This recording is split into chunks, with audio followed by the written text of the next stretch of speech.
Bom dia, bom dia, bom dia, Maria. Bom dia! Bom dia, podcast. Podcast. Hoje nós estamos aqui para mais um podcast com essa receita nova de pão de queijo. Tinha que ter receita nova, Tem né? que ter, porque a gente vai fazendo sempre a mesma coisa. E hoje eu tô aqui para ensinar que a gente pode fazer diferente até um pão de queijo, né? O objetivo é quebrar padrão. Quebrar padrão, Com né, certeza, com certeza. Raquel? E aí, Raquel? Tudo mais ótimo. uma semana. Mais uma semana começando, firme e forte, Firme cheia de e forte, energia, cheia de energia. disposição. E todo mundo perguntando, né, que negócio é esse de podcast? O pessoal gostou bastante, né, elogiou. E hoje a gente tá aqui para dar continuidade, né, a esse nosso bate-papo nas segundas-feiras.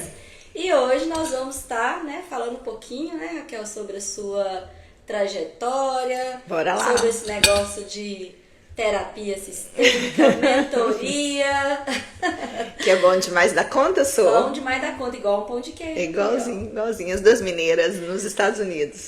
Raquel, o feedback foi bem bacana, viu? Foi. O pessoal me perguntando sobre esse nosso projeto, gostaram bastante. Mas daí eles ficaram perguntando, né, sobre o nosso objetivo aqui com o podcast. E hoje eu vou deixar você falar mais um pouco, né? Porque senão eu vou pegar tudo de novo, falar de novo, né? Falar demais. Vou deixar você falar um pouquinho desse nosso projeto também, para quem ainda não assistiu, está assistindo pela primeira vez. E você contar um pouquinho da sua trajetória hoje pra gente. Então, o podcast foi uma ideia inicial sua, né? Sim. E a gente caminhando, a gente conversou, precisava executar o projeto. Qual é o objetivo? O objetivo é a gente trazer histórias, trazer a realidade do que a gente vive aqui. Uma coisa muito interessante que eu observo, sabe, Maria, que é assim... A gente vê uma pessoa, você é prática nisso, né? A Maria chega pra mim e fala assim, viu uma pessoa, imaginava uma coisa, e aí a gente ouve um pouquinho da história dela, Sim. a gente vê o que não é aquilo. Sim. Somos todos seres humanos em processo de desenvolvimento e a gente esquece disso. A gente cria ídolos, né? A gente cria pessoas, imagens, padrões, né? Esses dias eu vi um programa no Netflix, Casamento às Cegas, eu acho, que é o nome. Casamento assim. É muito interessante. Eu gosto de ver comportamento, tá, gente? Não é a questão só do romance e do relacionamento, não. Mas eu fico observando os comportamentos, né? Os semblantes e tal. Isso faz parte do meu trabalho. E muito interessante que tinha uma moça que foi, né? Participou do programa e ela era de uma determinada religião. Não vou citar aqui para não criar polêmica, não é o objetivo. Sim. Mas quando a gente ouve falando, né, é uma mestra dentro da religião dela. E aí a gente cria um estigma, Como né? se a pessoa fosse perfeita, Um né? protótipo, Sim, exatamente. um protótipo. Aí chega no final, não deu certo o casamento dela, e ela teve uma crise de ansiedade, choro e demonstração emocional no dia que eles juntam os casais para Sim. falar do final ou da sequência do casamento, né? O final do programa. E eu fiquei muito impactada como essa moça estava totalmente direcionada para a criança interior dela, para a criança ferida. Então, assim, independente de religião, independente de qualquer coisa, de profissão, nós precisamos olhar para aquilo que é prioridade, que é necessário olhar. Sim. E a nossa criança ferida, ela traz as emoções lá da infância, está registrado e vai interferir, vai influenciar na nossa vida adulta. Sim. Eu tô trazendo isso porque as histórias que a gente vai trazer aqui, o objetivo desse trabalho é mostrar que todos nós temos desafios, Sim.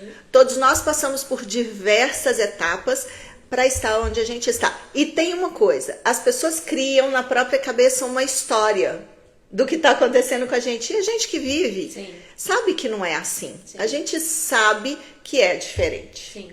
Né? Então, clarear isso vai ser muito importante aqui nos programas. Sim, e a gente percebe que tem algo a ser melhorado quando a gente está diante de desafios, né, Raquel? Exatamente. Não tem como, porque a Bíblia fala, né, que...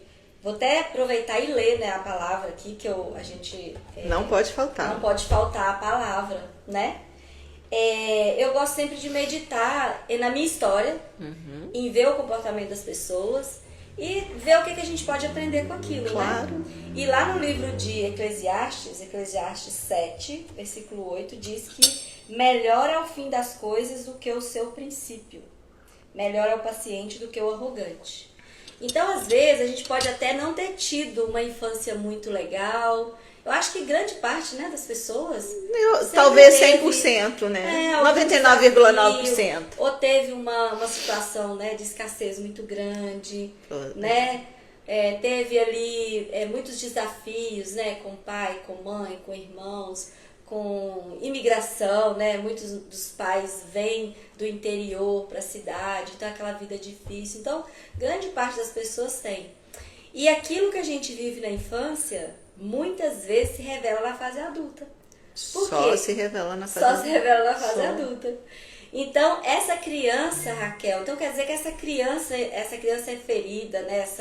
Essa Maria ferida, essa Raquel, né? Sim. Ela sempre vai existir dentro da gente, né? Sim. E aí, quando a gente está diante de desafios, por exemplo, um novo relacionamento, né? Quando a gente se casa, quando a gente vai ter filho, quando a gente vai procurar uma profissão, né? O que eu vou fazer? E aí, quando a gente está diante de outra profissão diferente, outra situação diferente, e aí essa criança se manifesta? Total.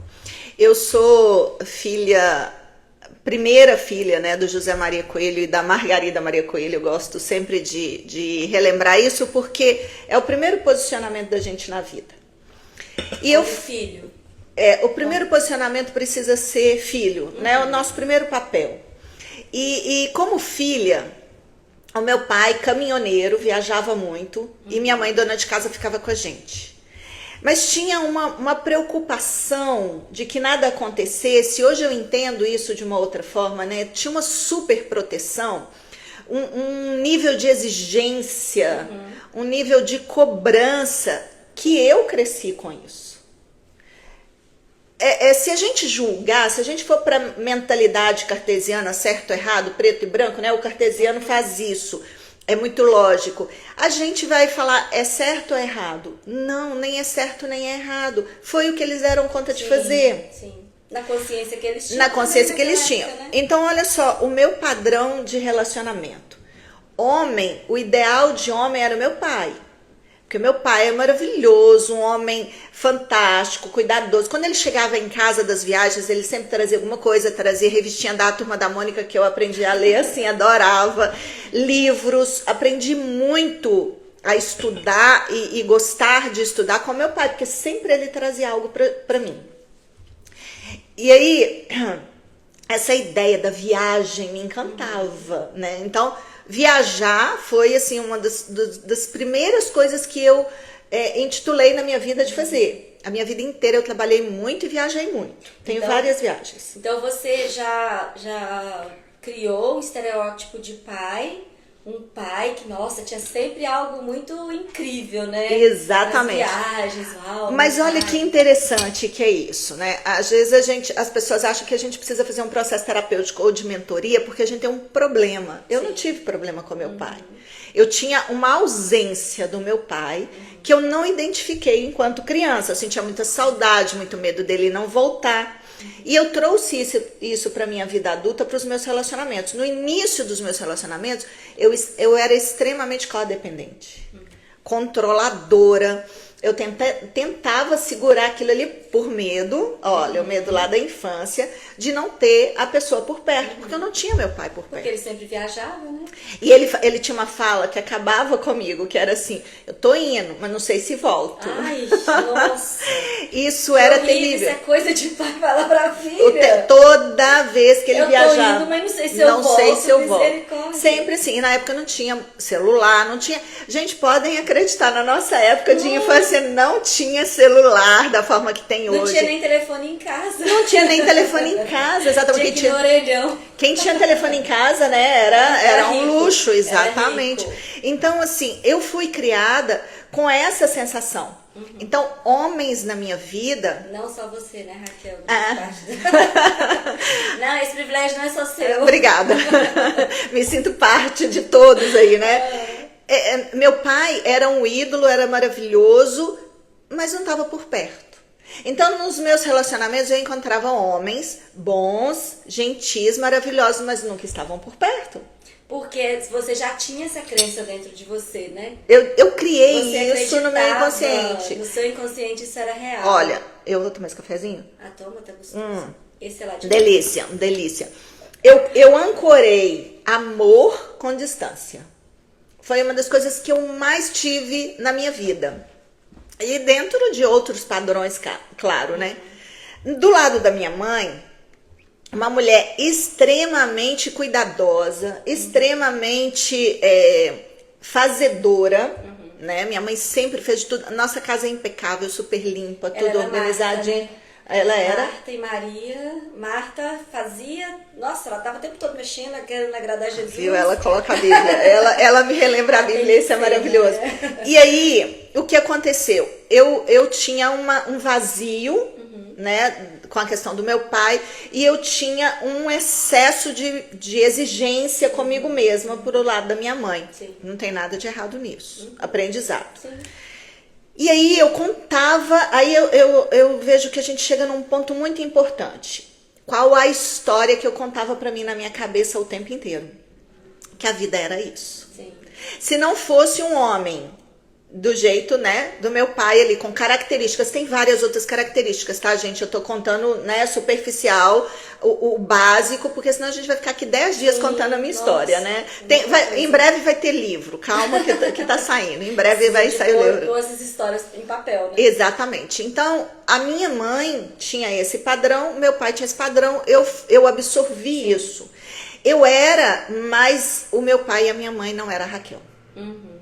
O que o processo terapêutico, a terapia sistêmica, a mentoria faz com a gente é trazer a gente mais pra gente. E é interessante que é tudo no inconsciente, né? Totalmente. Você não fazia isso consciente. Ah, não, eu só quero um homem Nunca. que ele vai ser igual ao meu pai. Não. Nunca.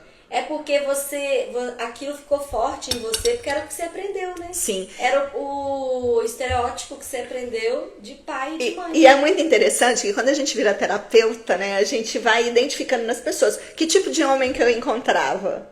Homens que serviam inicialmente a esse papel, né, de não estarem tão próximos, e também com questões sistêmicas muito parecidas com as minhas, com questões com a mãe, muito parecida com a que eu tinha com meu pai, e questões muito parecidas com o pai, com aquelas que eu tinha com a minha mãe, porque inverte, né? Então, foi muito interessante começar a descobrir isso. Sim. E agora uma vantagem, eu sempre tive, desde muito nova. Me chamavam de teimosa, de tupetuda, um monte de coisa, mas... Eu vi nas suas fotos. Eu sei. As fotos dela, ela tava sempre a primeira, assim, ó. E os meninos tudo pra trás. Eu falei, gente, quem que é essa aqui? Gente. Conheci pelo cabelo.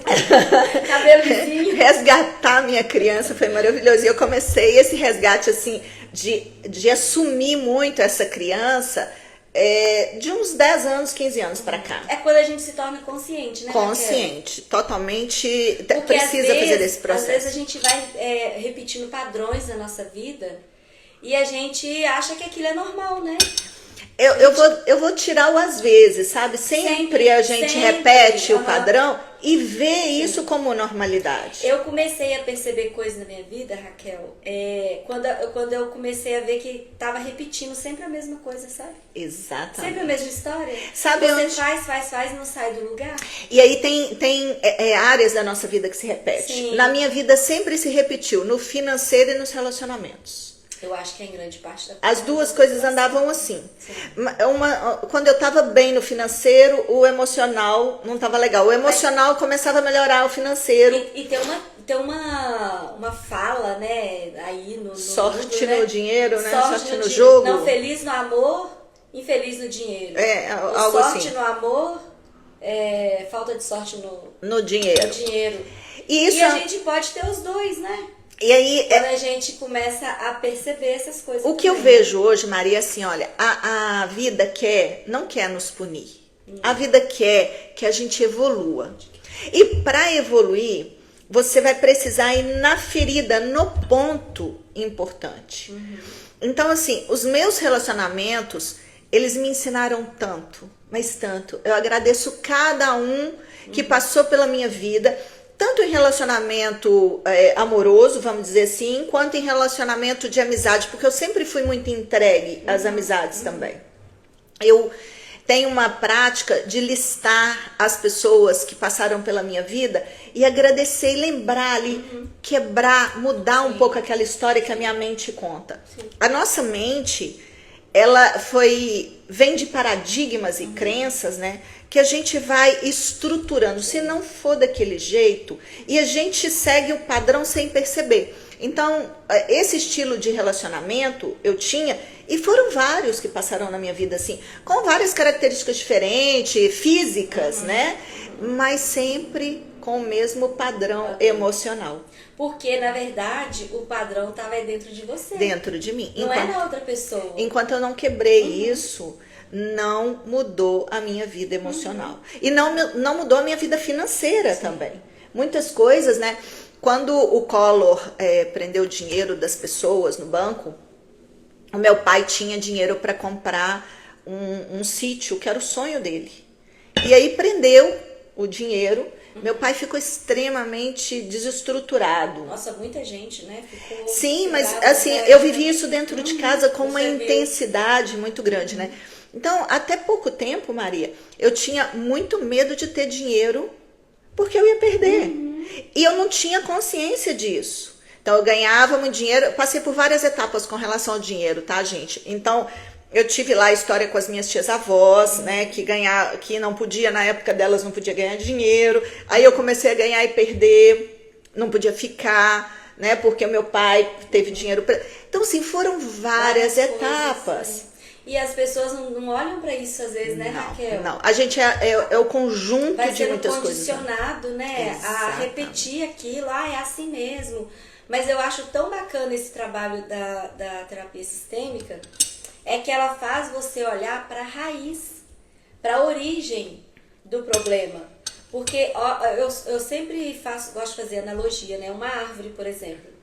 Uma árvore, o último estágio dela é dar frutos, né? Sim. E se uma árvore ela não tem frutos bons para comer, não adianta você cortar aqueles frutos que no próximo ano ela vai dar fruto ruim de novo. Sim. Você precisa tratar a raiz dela. A raiz, exatamente. E muitas vezes é lá na raiz que está a saúde da árvore. Então, se você trata a raiz, aí você poda tudo, né? Tem que podar e para depois vir brotar, né? Aqueles brotos novos. E aí sim você vai ter fruto bom daquela árvore. É muito interessante você falar isso, Maria. Quem não viu o filme Avatar, veja. Porque quando a gente está falando de raiz, a gente está falando de interligar por debaixo da terra também um monte de coisas. E tá abaixo, né? Você vê lugar que ninguém vê. Tá abaixo. E tá interligado. Sim. Aí eu entro na questão sistêmica, né? Várias árvores com várias raízes lá embaixo. Entrelaçadas entre elas. Lá embaixo, exatamente. Nós e os nossos sistemas entrelaçados. Sim. O nosso sistema esteve entrelaçado em algum momento, a gente está entrelaçando de novo. Sim.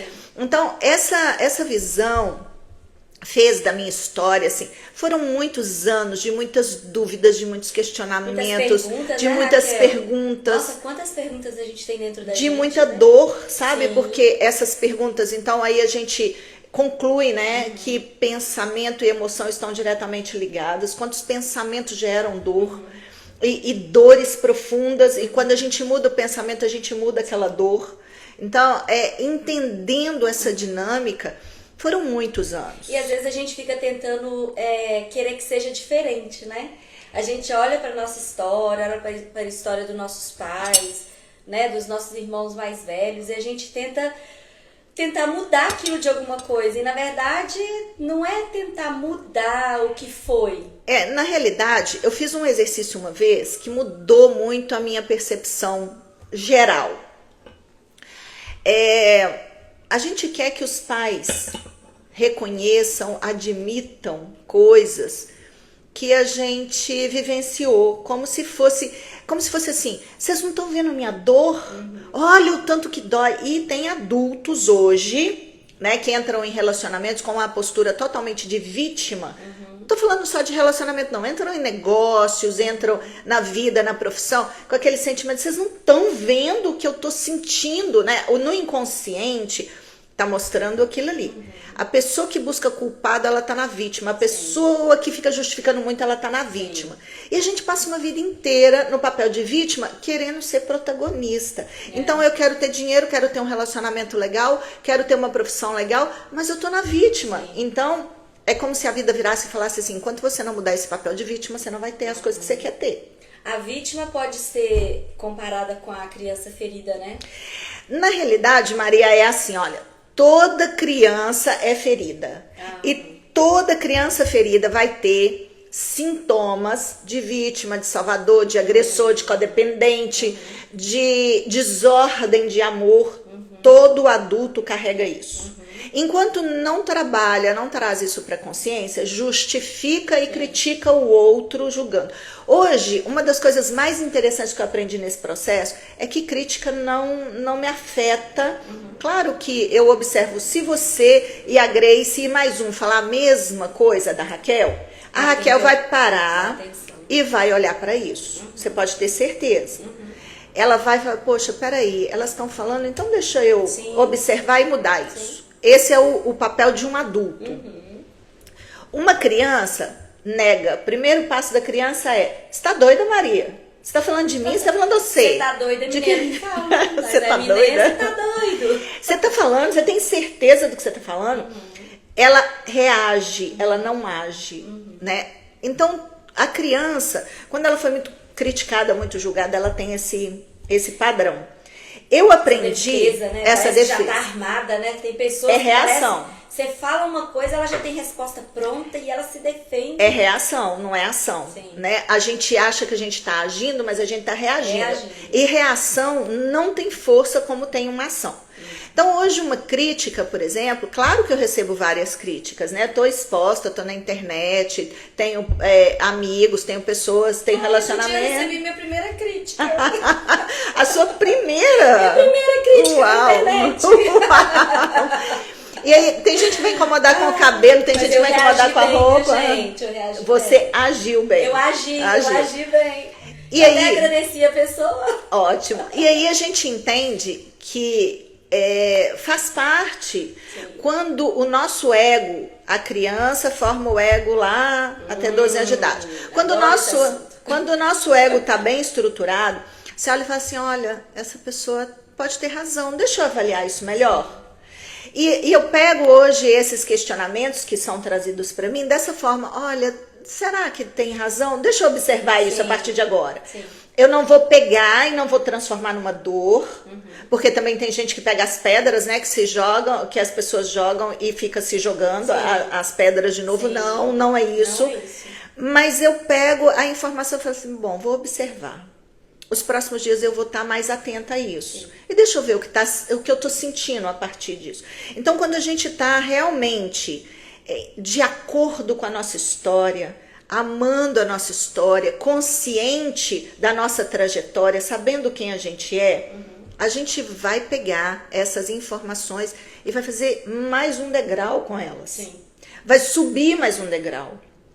E não precisa, isso não... A gente tem um medo de ser arrogante, né? Mas a gente é arrogante quando a gente está no ego, quando a gente está negando, quando a gente está rejeitando, quando a gente está criticando, quando a gente está julgando. Quando a gente não aceita, a gente é muito mais arrogante.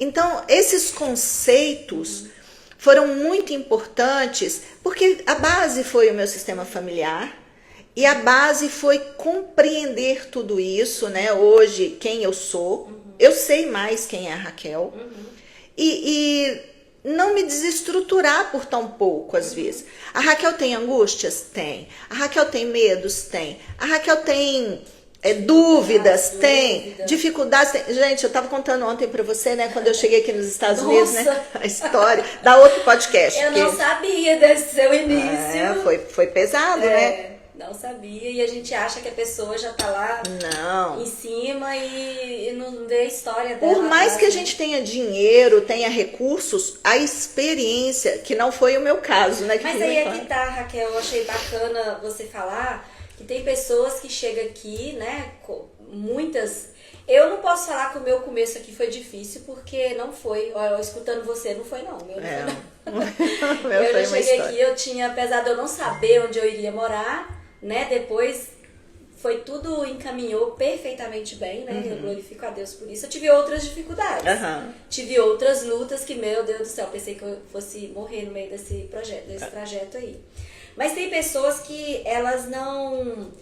Por elas não enxergar lá na frente o que elas vieram fazer aqui, aquele começo delas faz elas desistir. Sim. Por quê? É por causa do antes delas, né? Por não saber lá atrás aceitar o que foi. E ela tá vivendo isso, mas que ela pode superar isso daqui pra frente, Sim. que faz muitas pessoas desistir do sonho delas. Sim, eu tive agentes muito importantes de Deus na minha vida nesse processo, né? A Raíssa, a Leia, a Cláudia, a Márcia, você que chegou depois. Foram pessoas que foram... Que foram chegando e agregando, né? E eu vejo que na hora cada certa... uma no momento. Na hora certa Deus foi colocando. Porque olha a palavra que a gente leu, né? Melhor é o fim das coisas do que o princípio.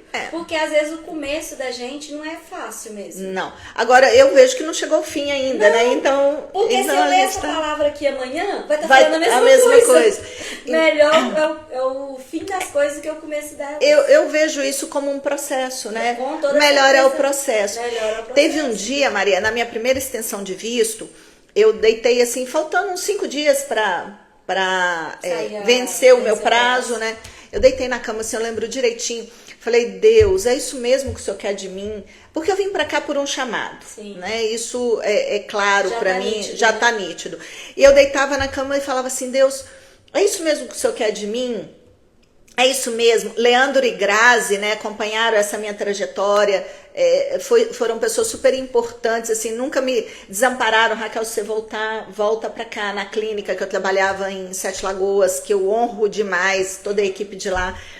E aí eu ficava assim, ai meu Deus, eu tenho uma clínica lá, que eu posso voltar, né? Vem na cabeça da gente. Você tinha uma vida pronta lá, né? Pronta. Você deixou uma estrutura lá. E aí eu ficava assim, Deus, é isso mesmo, é isso mesmo. Aí a Márcia, com muita conexão, que é uma pessoa extremamente conectada com Deus, uma querida amiga, me manda uma música do Padre Ailton, Terra Seca, que essa música é minha música, assim.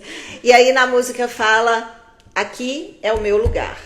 E na hora que eu ouvi, eu só chorava. Falei, tá bom, Deus, mostra, né? Então me mostra o próximo passo. E dali as coisas foram se abrindo de uma outra forma. Mas muito importante, inclusive na minha história aqui nos Estados Unidos, é eu ter essa consciência de que eu não podia mais entrar na vítima, eu não precisava mais ficar chorando, nem culpando, nem responsabilizando ninguém, que eu estava aqui e tinha uma força maior me guiando. O adulto, quando a gente entende isso, o adulto assume as responsabilidades sem se culpar, sem se criticar. Autorresponsabilidade. E ele começa a ampliar a percepção dele. A criança, que é o pirulito, só tem um pirulito. A criança quer esse pão de queijo. Exatamente. Só tem de limão. Só esse pão de queijo e acabou. Não, olha só, eu não tenho pão de queijo agora, mas eu posso comer alguma outra coisa que vai me dar energia, porque o objetivo não é só a alimentação, não é só a energia, é a nutrição. A gente vai falar disso também, né? A gente vai trazer uma convidada aqui super especial para falar de nutrição. Ótimo, também. A gente vai trazer muita gente legal. A gente entender que o nosso processo, ele é de verdade aquilo que a gente precisa para aprender, crescer, mudar e servir aquilo que a gente veio servir, que é a nossa missão, o nosso propósito. E falando de família de novo, né, que é a nossa origem, né, que é de onde a gente veio, não adianta a gente querer viver isolado, que não adianta. Não, a gente não precisa voltar a viver junto, mas a gente precisa olhar e aceitar tudo como foi. Acolher. No nosso coração, tudo que foi, como foi. Essa é uma fala que eu tenho para mim todos os dias. Tá tudo certo como está, foi o que precisava ser. Exatamente. Criou em mim o que precisou criar e hoje eu sou essa pessoa. Tem pessoas que eu sou a profissional. Rejeita, né, a família de origem. Não é rejeitar. A nossa família atual, a gente também precisa dar uma atenção especial, porque às vezes ela pode ser reflexo, às vezes não, ela é reflexo da primeira, e sendo que daqui pra frente a gente pode fazer diferente. Diferente, nem melhor, nem pior. Tirar o julgamento. Isso, diferente. Exatamente. Então, às vezes, é algo que eu vivi na minha infância, daqui pra frente pode ser diferente. Sim, eu sou muito grata ao meu pai, à minha mãe, aos meus irmãos. Hoje eu tenho, né, as minhas cunhadas, a minha sobrinha, tenho o meu filho, tenho as minhas tias que eu tenho contato. Sou muito grata aos meus avós. Eu honro de verdade. Aí você vira e fala assim, tem uma palavra que as pessoas rejeitam muito, que é aceitar. Na programação neurolinguística, a gente muda uma palavra, a gente muda todo o conjunto das coisas. Então, e aceitar não é concordar. Não, né? A gente às vezes nem precisa aceitar, mas precisa acolher. Sim. Acolher no seu coração do jeito que é, já é um grande passo para essa tão famosa aceitação, que envolve muitas outras coisas, e para essa junção, para essa conexão de integralidade que eu tanto quero na minha vida. Corpo, mente, coração e espírito, eu acho super importante. Mas a gente só alcança isso estando em ordem e acolhendo a nossa própria história. E buscando um profissional, né, que possa nos ajudar nesse processo aí. Com certeza. Né? E só fechando aqui rapidinho, a Grace tá ali, ó. Quando Deus ele quis mudar a história de Abraão, ele falou assim, olha, Abraão, sai da tua terra, da tua parentela, dali do meio do teu povo, vai para um lugar que eu vou te mostrar. Abraão, de maneira nenhuma, ele negou a parentela dele. Ele simplesmente foi para um lugar que Deus queria mudar a história dele. E Abraão se tornou o pai da fé. E até hoje se fala dele. E ele honrou os antepassados dele. Ele honrou a história dele. E ele foi viver o que Deus tinha para ele. Então, muitas vezes, a gente precisa, assim, sempre seguir a direção que Deus nos der. E se Ele chamou, meu amigo, Ele vai e sempre com honra e gratidão. Não pode faltar nunca essa honra. A gente precisa sempre em honra, gratidão e seguindo em frente, que é o que nós vamos, né, fazer com esse projeto lindo, maravilhoso, né? Seguindo em frente. Gente, a gente vai encerrar hoje, né? Na próxima segunda-feira a gente tá aqui às 9 da manhã. A gente espera vocês. Na próxima a gente vai ter um novo convidado, uma nova convidada. A gente não vai deixar em aberto, né? Bom dia, gente. Bom dia, super dia. Fiquem com Deus. Tchau.